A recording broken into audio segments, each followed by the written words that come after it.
नमस्कार, बहुत स्वागत है आप सभी का। मैं हूं आपके साथ लोकेंद्र त्यागी। आज आरबीआई की तरफ से एक बड़ी खुशखबरी दी गई है। आपकी ईएमआई पर बड़ा असर पड़ सकता है। आज पूरा गुणागणित कर आपको दिखाएंगे कि कितनी बचत आपकी हो सकती है, लेकिन दूसरी तरफ अगर आप एफडी करते हैं तो वहां पर क्या असर होने वाला है वो भी आपको समझाएंगे। इसलिए इस पूरे वीडियो को आप अंत तक जरूर देखिएगा और अपने फ्रेंड्स में इसको ज्यादा से ज्यादा शेयर कर देना ताकि उनको भी जो है नॉलेज मिल सके। तो सबसे पहले तो ये समझ लीजिए कि आरबीआई गवर्नर संजय मल्होत्रा ने 3 दिनों तक चली मौद्रिक समीक्षा बैठक के बाद आज एक बड़ा ऐलान किया। क्या था वो ऐलान? वो ऐलान था रेपो रेट को लेकर, जिसमें 0.25% की कमी जो है वो कर दी गई है। तो एक छोटी सी कमी है, लेकिन इसका जो असर है वो बड़ा जो है वो देखने को मिलेगा। अब थोड़ा रेपो रेट को समझ लेते हैं कि आखिरकार ये जो कम हुआ है रेपो रेट, ये है क्या।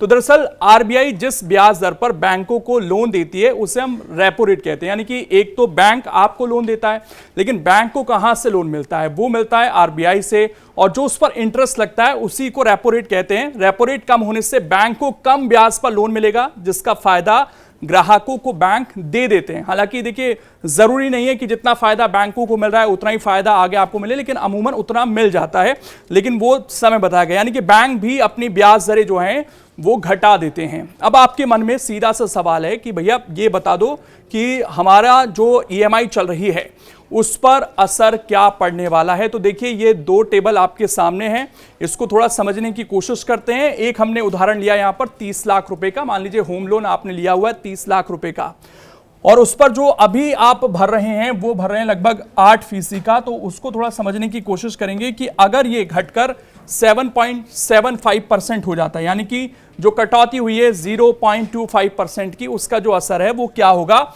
हमने जो अवधि ली है लोन की वो ली है 20 वर्ष की यहां पर, यानी कि 20 वर्ष के लिए आपका लोन जो है वो चल रहा है। तो अभी जो ईएमआई निकलकर सामने आती है 30 लाख के लोन पर 20 साल के लिए, वो आती है 25,093 रुपए।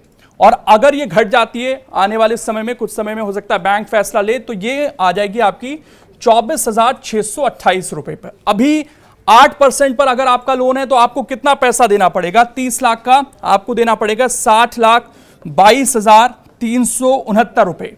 और जो अगर ये कम हो जाता है 7.75% हो जाता है तो ये नंबर आ जाता है 59,10,830 पर। यानी कि इसको थोड़ा महीने की बचत से समझिए, ये महीने की बचत पर आ जाएगा आपका 465 रुपए।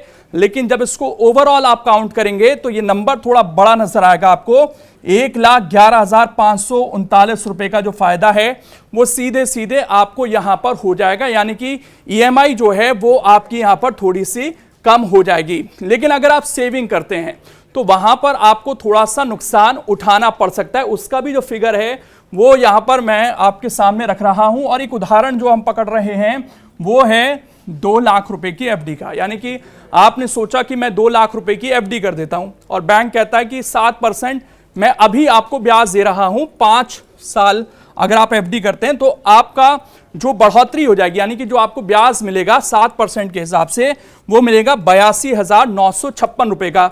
यानी कि आपके 2 लाख रुपए 5 साल में हो जाएंगे 2,82,956 रुपए। लेकिन अब क्योंकि बैंकों को कम मिल रहा है तो हो सकता है कि एफडी के रेट जो हैं बैंक उसको कम कर दे। लोन में तो आपको फायदा होगा, लेकिन एफडी में बैंक कहेंगे कि भैया हम अब आपको ज्यादा इंटरेस्ट नहीं दे सकते हैं, तो वो यहां पर इंटरेस्ट कर सकते हैं कम। आपने देखा होगा कि पिछले 1 साल के अंदर ही कई बार रेपो रेट कम हुए हैं, इसीलिए एफडी के रेट जो कभी 7 से ऊपर थे वो अब 6 के आसपास आ गए। लेकिन हमने उदाहरण पकड़ा था क्योंकि 7 का और 0.25 की जो है कटौती हुई है, तो उसको समझ लेते हैं। यहां पर जो 5 वर्ष है, ये 20 वर्ष नहीं है 5 वर्ष है, इसको पकड़िए, तो ये हो जाएगा आपका 79,500 रुपए। और जो आपका टोटल निकल कर आएगा वो आएगा 2,79,500 रुपए का। यानी कि आपको यहां पर नुकसान झेलना पड़ेगा 3,456 रुपए का। यानी कि आपको फायदा होगा अगर आपने लोन लिया हुआ है, होम लोन है आप पर, कार लोन है, तो वहां पर आपको फायदा हो सकता है। पर्सनल लोन में इसका ज्यादा आपको असर नहीं दिखेगा। लेकिन अगर आप एफडी कर रहे हैं तो वहां पर आपको थोड़ा सा नुकसान उठाना पड़ सकता है। तो ये रेपो रेट का पूरा गुणागणित है, क्या असर आपकी ईएमआई पर पड़ सकता है। उम्मीद है आप समझ गए होंगे, इसलिए इस वीडियो को ज्यादा से ज्यादा ग्रुप में अपने लोगों तक जरूर पहुंचा देना। बहुत बहुत शुक्रिया। अगर आप ये वीडियो YouTube पर देख रहे हैं तो हमारे चैनल को सब्सक्राइब कर बेल आइकन दबाएं, और Facebook पर देख रहे हैं तो हमारे पेज को लाइक करें।